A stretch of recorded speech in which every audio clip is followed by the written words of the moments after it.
All righty. Good afternoon, everybody. It's 2 o'clock Central. We are here with an amazing man. He's not just a great salesperson. He's a great human being. He's a great husband. You know, he's one of the nicest people I have ever met.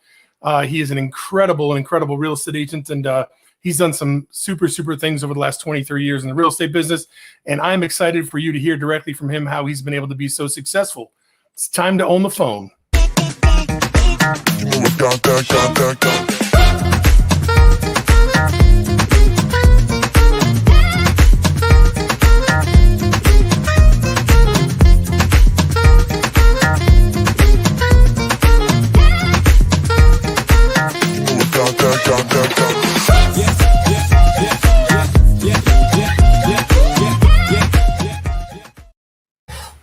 All right, it's Wednesday, and that can only mean one thing. We're here for another episode of Own the Phone.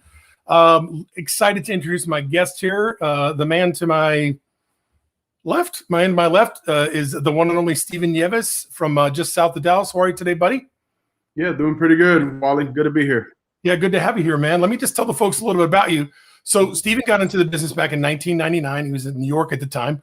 He was Rookie of the Year when he first became a real estate agent, and then he moved to Texas and has lived roughly in the Dallas area for, basically the better part of the last 20 years. It's interesting. I'm doing my research. By 2014, Steven had sold 1,400 homes.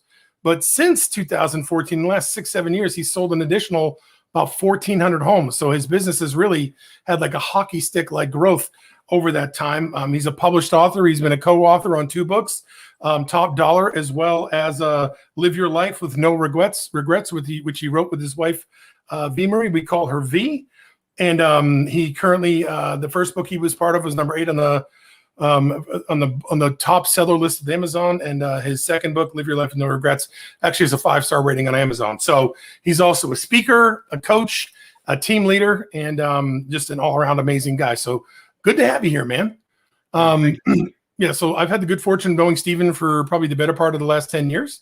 So we started working together probably around 2010, 11 when the Titanic, I think, was close to hitting rock bottom, right? And so right now. So anyway, let's do this. Let's tell people a little bit of how you got started. I mean, we talked yesterday. I always like to give people a bit of an origin story. So, why don't you tell folks about, where you grew up and, how you ended up in real estate? Yeah, absolutely. Originally from New York City, and growing up after high school, I was an entrepreneur, owned a limo company, and moved out to one of the boroughs, Staten Island, New York, and decided it was time for a new career, and answered that and started doing real estate. The first 2 years in real estate, I worked for an investor that bought about 30, 50 homes in New York City, and so I was working directly for the investor, and then in 2002, decided to move to the DFW area, and been growing my business ever since then. So here you are, and doing a great job at it, I might add. How did you end up picking real estate from being in the limo business? Yeah, so I knew I wanted to do something different, and I didn't pick real estate. I actually got into real estate by mistake. I answered the ad. It said make $100,000 a year, no sales experience necessary. So I qualified. So I went over there for the application, and I saw myself in the real estate office working for an investor. What a good mistake, huh? Yeah, how did you had said when you were a little younger, you were kind of hanging out with a tough crowd. And how did you get to the point where you decided you weren't going to do that anymore and you really wanted to become an entrepreneur? Because that's got to be a tough decision, right? When you're hanging around people, because we know the people you hang around are really, who helps mold you as a person and whatnot. So how did you decide to, get out of hanging with the people you were hanging with who likely probably weren't going to take you in a good direction and start, getting into business and being an entrepreneur? Yeah, growing up in New York City, just hanging out with the wrong crowd, like Wally mentioned. He knows my background, but I was part of a gang, and as soon as I met my wife, and decided to start a family, I said, it's time to change. So I actually left Manhattan and moved to one of the boroughs, which is Staten Island, New York, and that was my turning point. That was my moment where I started going to towards being an entrepreneur. How do you go from being somebody who probably doesn't have a truckload of business experience and any skill sets to, to being, the rookie of the year, as a salesperson. That's, I mean, it's quite an accomplishment, right? You figure, Yep. you had your limo business and stuff, but, you go into a business where you get very little training back then, not a truckload of training, right? And you're with a guy who's an investor who's not a traditional real estate guy anyway, right? How do you get to be the rookie of the year? How does that happen? You work harder than anybody else. You get there before anybody else, and you leave after everybody else. And I did that day in day. And I didn't have a choice, Wally, because what I didn't mention is the reason I went into real estate is because I totaled 4 cars in 2 months for not slowing down. I was working, doing the 30-hour shifts, 36-hour shifts, and after the 4th accident, I said, "Oh, it's time for a change." And I didn't have a car, so the first 10 houses I sold in real estate, I had no vehicle. I set the appointment. They met me at the house, met me at the office. I jumped in their car. We showed property, wrote a contract, and I was able to buy a car after my 10th closing. Oh my God! So that just goes to show you that there really are the only limitations we have are the ones that are in our mind. You know what I'm saying? I remember, my real estate mentor Brian Moses told us that he had I forget what kind of car it was, but one side was completely smashed in and the other one was perfectly nice. So when he would go on listing appointments, he would drive past the house and he would park the nice side so that when they came out, they could see the nice side of the car, not the part of the car that was all dinged up. So, right, where there's a will, there's a way, for sure. What brought you to Dallas? What brought you to the DFW area? Yeah, it was right after 9/11 and starting planning to start a family. And we know we didn't want to raise a family in New York City. And my wife wanted to move to the Bible Belt, which is Texas. And my choice was to move to Orlando. And she won the coin toss. So we moved to Texas. She wins every coin toss, doesn't she? Yeah. Doesn't she win every coin toss? Yeah. So it happens, right? So what, did you stay and sell houses after 9/11? And like, did you stay there for another, it sounds like you stayed another year or no? I did really well because everybody was leaving the city and moving to the island. So I worked 8 months out of that year and I made $240,000 commission in the first 8 months of the year. And we moved in August 2002. So yeah, we did. Business was good. It just we needed to make a change. And sometimes you got to make tough decisions when you're making a change and want to do something better. Right, but that probably prepared you for the Great Recession, right? I mean, you'd already gone through something that was, and even the pandemic. So you really, you're well experienced when the bottom falls out of the world, right? So which is really cool. So picked the DFW area, and did you start with KW? Is that who you started with when you first came here? Started with Keller Williams, Right, got licensed and was ready to get started with Keller Williams, and I went to the broker and I said, "Okay, where's the book of business? Where's the list of names for me to call?" And she goes, "You have to go fish for yourself." I said, "What?" I said, "I just left. I just moved in from from another state, and I had it really good at my old brokerage because they provided all the leads. And I come here to Texas, a new market, and they said you got to go market yourself. I didn't know how to market. I didn't know how to find business. I'm brand new to a new city, so I had to learn the hard way." Knocking doors. My first 18 listings was just knocking doors. Really? Passing out cards. Wow. And, they call us Yankees down here. As you know, we Northerners, they call us Yankees, which cuts both ways for me because I'm a Red Sox fan. So calling me a Yankees twice as painful. But so it's a little different, right? We talk differently. We talk quicker, faster. And so what was your transition like? I'm saying, coming to a new area where you're, sounding, a lot different than the other people and have a different experience. How was that transition for you? Yeah, it was an adjustment, Wally. I mean, it was definitely an adjustment. My wife yelled at me a couple times because I just remember having conversations and that, let's get to the point, and I would snap my fingers and I just couldn't help the reaction. But it took me a good 6 months and it slowed me down. So I control myself now. That's funny. Yeah, you're definitely a mellow cat now, for sure. For sure. Yeah, my favorite thing was going to the grocery stores, and you're used to going through the line and people in line are talking to the cashier and having a conversation with them. I'm like, "Hey, my ice cream is melting here. Let's go." So I get it.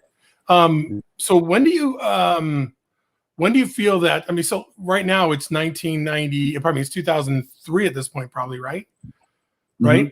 So you've been in the business 99, so 2001. So you're about 4 years into the business, going to your 5th year. how long were you here before it clicked for you? You know what I'm saying? Because 18 houses is good, but you know, you need, you know, in order to build your business, I mean, you're selling over 200 houses a year for the last 7 years. Like, you know, when did it click for you? You know? Yeah, I think it was 2007 where I realized that I couldn't do it by myself, and I hit a lid. And Wally, that time, ironically, I think I hired you as a coach, and you helped me through that. So Thank you. and I started having to hire people and leverage myself, and started just working on the listing side of the business and hired buyer agents and assistants, and just started growing.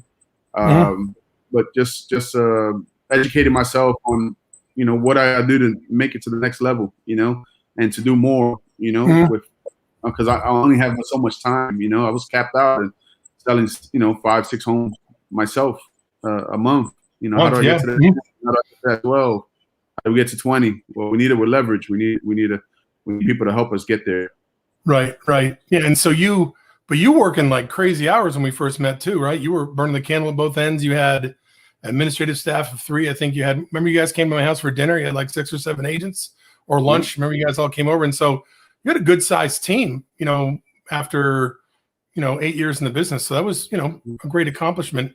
You know, and the reason I'm talking about all this stuff is because I know you had a fairly tough road coming in to the real estate business. It wasn't just, hey, you went to a place where you knew nobody and started a brand new business, you know, and fairly not even the same cultural lifestyle that you're used to, because you're from a different culture in New York, right? So, I mean, and the reason I'm saying this is there are a lot of people that are in the business right now that have just gotten in that, you know, it's like getting on the highway and doing 100 miles an hour.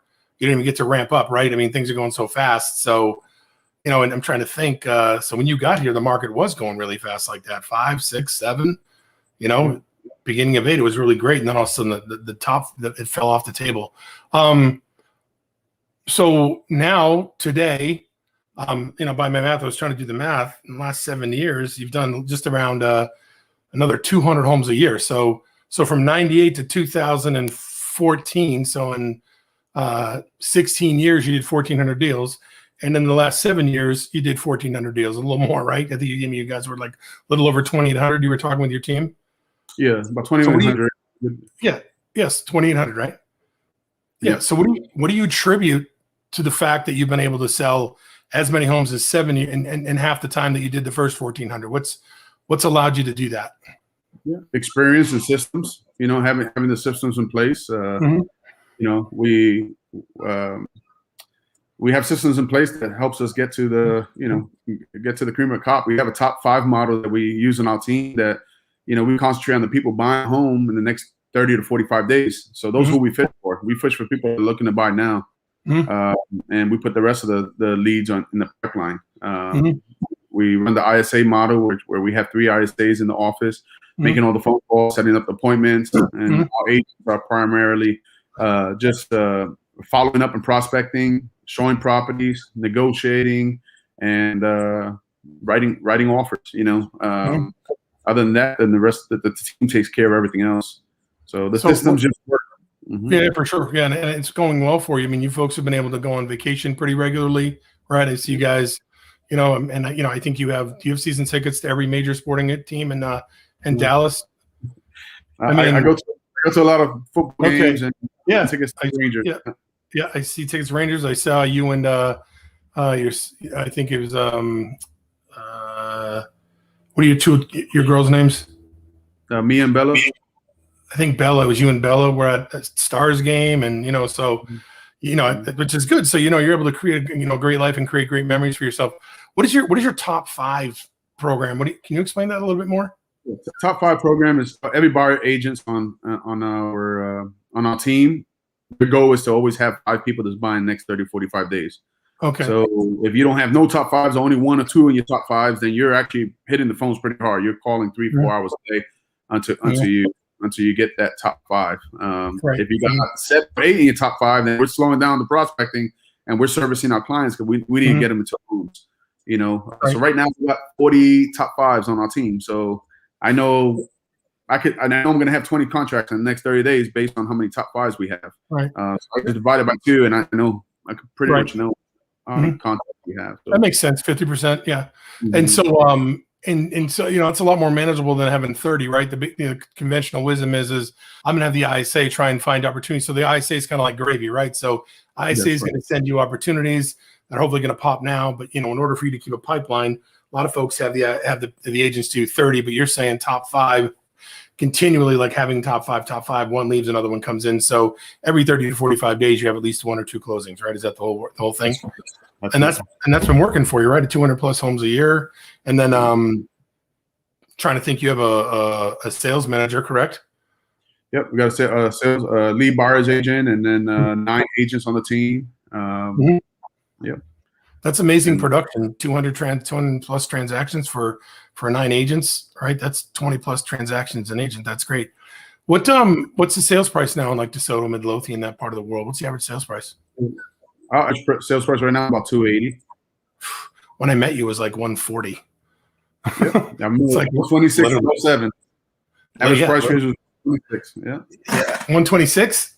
Yeah, I remember in 07 it was 126 my average price range at the end of the year. Yeah. When it's that painful, you remember that. So, so I want to, I know you've got some great strategies. If you're selling 200 plus homes in this market, and a lot of them are buyer deals, you've got some great strategies. One of the things I admire about you is how you and V and your girls have, done over the last, 4 or 5 years. In 2017, your oldest Stephanie passed away unexpectedly. I've, spent some time talking with you about that, and you and V did a bunch of speaking, and you wrote a book and whatnot. And I'm just, how do you, because a lot of times when parents lose a child, usually the relationship falls apart. You read about that a lot of time, but you guys have done the opposite. Your relationship's gotten stronger. You've got 2 girls. You've got a role model to people. I mean, I've told you many times how much I respect you and how I really value your friendship. And I've learned a lot just from you, because I've gone through a lot of crappy stuff myself, nothing like that. So how have you done it? Because there's a lot of people out there that are feeling the pressure right now, and they're not going through anything nearly as challenging as that is. How have you done it over the last 4 or 5 years? What's allowed you to not just survive, but thrive and have a great relationship with your wife and your kids and continue to have your business go so well? I mean, it's astonishing. Yeah. Well, the top answer is, you got to make a decision, right? And we decided not to stay in pain. We decided to, be a victim and stay in that state of shock. So we had to keep going. Our faith is very strong, and we trust that everything happens for a reason, and that we trust that God has the plan, and just going through that whole deal is the reason I was able to go through that is because I lived my life with no regrets. We wrote a book about that, living your life with no regrets, and I was always present as a parent, and we did everything we can to the best of our ability. So when I got the tragic news, there was nothing in my mind saying, I wish I would have done this more. Or I wish I would have done this. I wish I would have been a better parent. I wish, because we live life to the fullest. I put my family number one before anything else. Right. So it helped us, continue forward. And that's a huge lesson for people, because, and I was guilty of that myself. I became a real estate agent. I was fortunate. I sold 72 houses my first 14 months in the business, but I did it at the expense of my family. You know what I'm saying? And then going to prison. I mean, I was like, I don't want to die, because I feel like I had not been present as a father. You know what I'm saying? And I was afraid that something bad was going to happen, because I know that I didn't do my part. So clearly, fulfilling your obligation and doing a great job makes it easier to deal with some of the ups and downs that go along with that. And I know, like, what I know it wasn't any easier for you, but it did allow you to continue to be present as a father, be a good business person, be a good husband, and kind of not just that, but actually share your experience and encourage other people to do the same thing. So you really turned it into a positive, Yeah. So I admire that. So if you're listening here, I mean, it's not that he doesn't have bad days. We've talked before in the past. You're like, hey, I'm having a bad day, I can't talk. It's not that he and his wife didn't have trouble. That wasn't, was tough on their girls. But at the end of the day, they made the best of it. And it's like everything else in life. You make the decision that you're either going to let it kill you and ruin you, or you're going to let it use it as a way to learn and grow, and not just become even better version of yourself, but also help other people at the same time. So I've always admired that about you. I was looking, is your book not currently available right now on Amazon? It is. It is? Okay, cool. So if I wanted to buy some copies for people, you'd sign it? Yes. All right. So if you're reading this, you want a copy of it, send me an email, Wally at phonesalesecrets.com. I'll get it to Steven. He'll sign it for you. Have V sign it, and we'll get it out to you because it's an amazing book. I got to read an early release of it, and it's amazing. So great thing. And living life without regrets is probably what everybody would like to do. In fact, there's a book by a nurse from England, I think, and the name of the book is the top 5 regrets of the dying. And one of those is that I didn't do what I wanted to do. I listened to other people and did what they wanted me to do versus what I wanted to do. So that's amazing. So how are you selling 200? How many, what do you got? You can hit 300 homes this year? Yeah, we'll hit over 300. Last year we were at 282. We were a little shy. You were 282? 282 last year. Jesus. And so you're going to sell over 300 homes in a market where inventory is clearly down, that pendings are clearly down from the prior year. How are you getting your offers accepted? You know what I'm saying? I mean, it's no different where you are than any place else. I mean, and for a home to be 280 grand in DeSoto, I mean, that's a big deal. And Midlothian's even higher, right? I mean, Midlothian prices have got to be closer to 400 or 500, right? Or more? Yes, a little over 400. So you're dealing with prices like everybody else. What are you doing? What's your strategy? Like how are we getting offers accepted? Yeah, so but it starts with being selective on which buyer. We make sure it's a win-win. So we select the right buyer. We take the buyer, go through a consultation, let them know what the expectations is of the market. And we train our agents to win. We have a good relationship with a lot of the agents. They know who we are. We've been here for a long time. So a lot of them have a history of working deals with us. So they know that they're going to have a good experience if they accept our offer. But the first thing we do with the agent is actually we connect with the listing agent. A lot of people are, it's unbelievable of how many homes we sell, and I get 20, 30 offers and only one agent calls or 2 agent calls. Our buyer agents calls the listing agent and connects with them and actually build some kind of friendship. Hey, you got a great property, and what I could do to, what's your seller looking for? What's going to take to get this deal done? And a lot of times you'll be surprised. If you don't ask, you don't get. They'll tell you exactly what needs to. Your contract needs to be structured in order for it to get approved. So we do a lot of that. We do short option periods. Increase if the buyer is really good, credit worthy. We'll go ahead and do 2%, 3% earnest money just to stand out. But the biggest is making connection with the other listing agent and getting them on your side to help you your client to the seller, because they have a lot of influence. The listing agent does. Are you having your buyers get pre-approved subject just to employment verification, down payment verification? So there's as few stipulations as possible. They're like, hey, this person's getting a loan from us, and we just got to confirm that they have a job and they've got the money in the bank. Yeah, we're actually taking it a step further. We're actually getting them underwritten approved. Underwritten approved means they go through the whole loan process. Underwriter approves it. The only thing is pending is the appraisal, so we can close the deal within 2.5 or 3 weeks. Wow, that's a big deal. So you set yourself apart from the other offers they're asking for 30, 35, 40 days. So where a lot of people are like, I've got 1 million buyers, I want sellers. You guys are like, we're going to get sellers. We have no problem with buyers because we've got such a high conversion rate, right? Yeah. What percentage of your business will be your 300? Sorry to interrupt. Your 330 buyers or your 330 sales roughly each year. How many are going to be buyers? 60%. Okay. Yeah. Nice. Yeah. Because you're not. I mean, you're still listing houses, but you're not listing them like you used to, right? I mean, you had a listing to what you were doing like 10 appointments a week at one point, I recall, right? 10, 12 a week. Yeah. So, I mean, we're still getting in front of people. So we're thinking outside the box on listings. So, right now when we get in front of anybody that wants a market analysis, we're getting in front of them. And either we list their house and put them on the market and get them there, or we actually offer them a cash incentive to sell later. So we actually have what does that mean? So if someone wants to use our services in the future, we'll give them up to $2,000, and they'll sign an agreement with us that with a 50-year agreement that if they are going to sell their home, they'll sell a house with our team. So we're doing that up front. We're actually creating our business from 3, 5, 6 years, competing with all these Zillow and all these cash investors out there. We're actually taking these sellers off the market and committing to use our services. That's genius. Did you say 50-year agreement? 50-year agreement, yes. So you're saying if you're going to sell within the next 50 years, you agree to use us, and then how do you figure out if it's $2,000, $3,000? What do you just offer them a point, basically? Yeah, we look at the price range and average days in the market and probability of it selling, and then we come up with a number. We have a marketing program that comes up with the offer. Most people are getting anywhere between $700 and $1,800. And I'm not going to ask you to give your secret sauce, but how do you get? I mean, you obviously have an agreement that they sign, and it's obviously a legally binding agreement. And do you agree to them that, hey, listen, I'm going to call you in 6 months. I'm going to call you in a year. Do you follow up the way you would normally follow up with the lead that you're nurturing? Like, what's the cadence there? Yeah, great question. We stay in front of them. So now that they made this agreement, we market to them once a month. They get a market snapshot of their house that's all automated.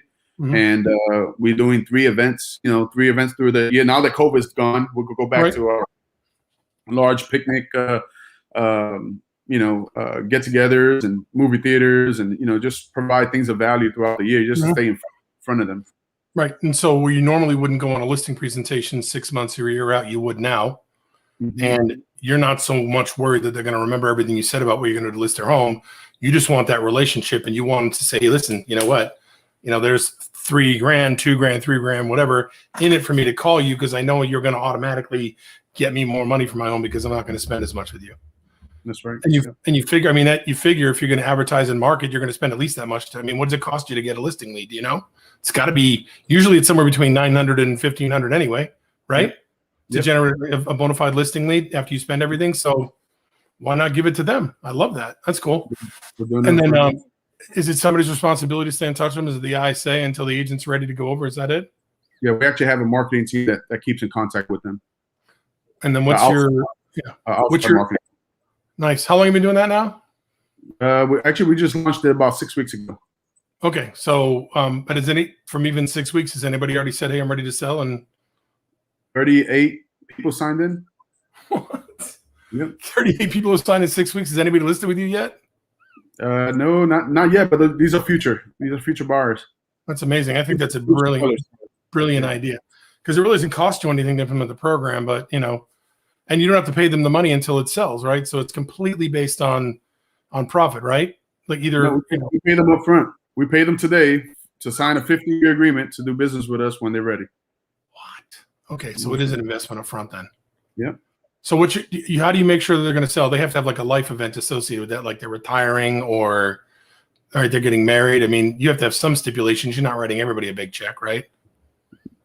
Yeah, no, we're if you own a property, we'll have you sign a contract, and you sign a 50-year agreement that you will use us. There's actually a soft lien on the property. Holy cow! That's how you protect your investment. Got it. Okay, because you're not like Robin Hood. You know what I'm saying? You're not like giving money to everybody. All right, well, good for you. That's a great idea, man. That's awesome. And I'm assuming you have like a proprietary name for that program when you talk to people? Yeah, it's the website right on there. It's sellwhenever.com/Steven. Okay, so that's why. Okay, yeah. I love it. That's amazing. Good for you, dude. You are a pioneer. You're like it's amazing. So that's the sell whenever. Let's talk real quickly, because we're going to change it to the scroll to this. We got about 5 minutes left here. So you've had, I think if I recall, like, is Josie still working for you? Who is Josie or ISA? Wasn't it? No. So we have Becky and Shane. Okay. But you've had people like Josie work for you a while. Josie's husband worked for you for a while, right? Like you seem to have pretty good retention for your agents. What do you attribute that to? The biggest thing is culture. We protect our culture and with everything we've got. And any team member now that we bring on is we hire and let go based on somebody being humble, hungry, and smart. And that's what, when we hire somebody, either you're humble, hungry, and smart. If you got those qualities, then you qualify as being on our team. Humble, that it's not about you, it's about others. We're here to serve others. Hungry, that you want to produce and you want to be, production, and you hold your role on the team. And smart, you make smart decisions. So, and unfortunately, we have to let somebody go. It's going to be based on they lost their hunger, they're not hungry, or they're not, they haven't made smart decisions. So, and people enjoy it. And we, everybody on our team knows each other's name, their spouse's name, their kid's name. We get together. 4 years ago, prior to COVID, we took the whole team on a cruise. We shut down for 4 days. I saw that. Yep. 4-day cruise. 2 weeks ago, I had everybody in my house for a poolside party, and we do things together as a family, and we help each other out. The culture in our office is there's no splits. So if somebody goes on vacation, and I highly recommend that people take breaks and enjoy the time with their family. It's not unrealistic for somebody to come back and have 1 or 2 or 3 executed contracts under their name, because we help each other. So another agent will go show the property, get them on the contract, and say, hey, by the way, one of your clients just got executed. So there's none of that cutthroat business where you find in a lot of brokerages. Okay, I'm getting old and hard of hearing, but did you say there are no splits at your office? Yeah, we don't do splits if you help another agent, right? Oh, so, you're just saying someone's not available, somebody else will jump in, help your client, and they'll keep their own split on that. Because everybody benefits from it then that way. Yeah. So you figure, 330 deals, you're going to do 66. You can do 60% of 330. So what's that? 18. That's about 196 transactions, right? Right. Roughly 200 transactions that are going to be buyer deals for 9 agents. So that's 21 deals an agent. They're getting about $4,100. So your agents are making somewhere between 70 and 90 grand a year, right? In that range. More than half my agents make 6 figures. They're doing about 35 or 40 properties a year. Oh, so okay, that's great. Why would you go anywhere else? You get to go on vacation. You get to hang out at the boss's nice house with a pool and a cookout. They take care of your clients. I mean, that's incredible. Incredible. Wow.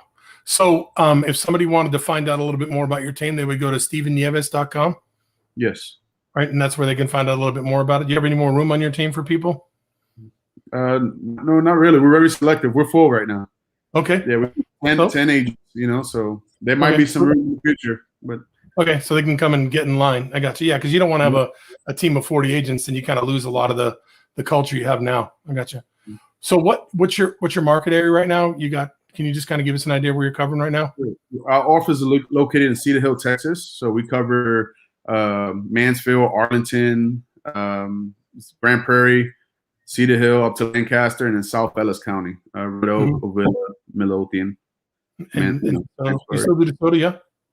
DeSoto, yes. Awesome, cool, dude. This has been amazing. It's not only just good to catch up with you. We've been talking a while. Well, we talked to you a little while back, but just to hear how well you're doing and that your business is doing well and that your family's doing well, I'm like so happy for you. I love you and I appreciate you immensely.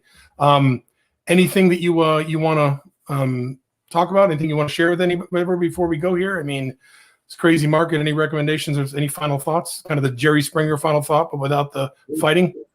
No, the biggest thing is, guys, if you want to grow, is you gotta be hungry. You gotta know your why. You gotta have a growth plan and then take action. And that's the book we wrote. Every chapter it starts with your why. Have a growth plan and take action. So many people have knowledge. So many people know what to do or have the knowledge. You don't take action, and it starts with taking action. It starts with doing, and you got to do it every day. You got to ask yourself every day in the evening, what did I do today that got me closer to my goal? And you should have an answer. If you don't have an answer, then you wasted the day. Just be a go every single day. Yeah, and certainly, in light of some of the challenges you've had recently, there had to have been days when you didn't want to get out of bed. Or that you didn't want to leave the house, what I'm saying, or do anything, but sometimes you just have to do it anyway, And so that makes sense. And so the book is Live Your Life with No Regrets, Steven and V. Marie Nieves. It's on Amazon. If you'd like a copy of the book, signed copy by Steven and V, go ahead and send an email to Wally at phonesalesecrets.com, and we'll go ahead and get that copy signed and sent out to you. Man, it's been great. I'm super having you here. I appreciate you. That right there is Steven Nieves. I'm Wally Bressler, and this has been On the Phone. Hey there, this is Wally Bressler, and on behalf of my guest today, I'd like to thank you for joining us for this episode of On the Phone. If you'd like more information on how to overcome sales call reluctance, procrastination, and self-sabotage, and become an expert on the phone, go to www.phonesalesecrets.com. And if you'd like my free course on how to overcome sales call reluctance, please go to www.phonesalesecrets.com.